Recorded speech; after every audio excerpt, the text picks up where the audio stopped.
মধ্যরাত থেকেই কার্যকর হচ্ছে মোবাইলে কথা বলা ও ইন্টারনেট সেবায় নতুন কর হার। বাজেটে সম্পূরক শুল্ক ৫% বাড়িয়ে ২০% করেছে এনবিআর। এতে ১০০ টাকায় অতিরিক্ত ৫.৭৫ টাকা খরচ বাড়ল ১৯ কোটি সিম কার্ডধারীর, অর্থাৎ ৩৩.২৫ টাকার খরচ বেড়ে দাঁড়ালো ৩৯ টাকায়, যা দক্ষিণ এশিয়ায় সর্বোচ্চ।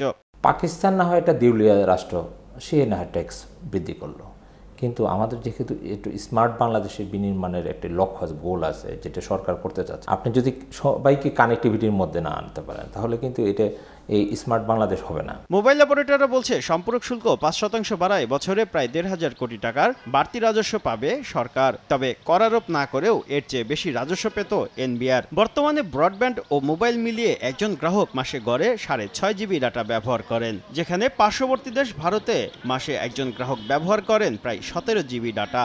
মোবাইল অপারেটররা বলছে ৬.৫ জিবি থেকে ডাটা ব্যবহারের পরিমাণ ১২ জিবিতে উন্নীত করা গেলে বছরে ৪,৫০০ কোটি টাকার বাড়তি রাজস্ব পেত সরকার। যদিও সে পথে না হেঁটে কর আরোপেই সমাধান খুঁজছে এনবিআর।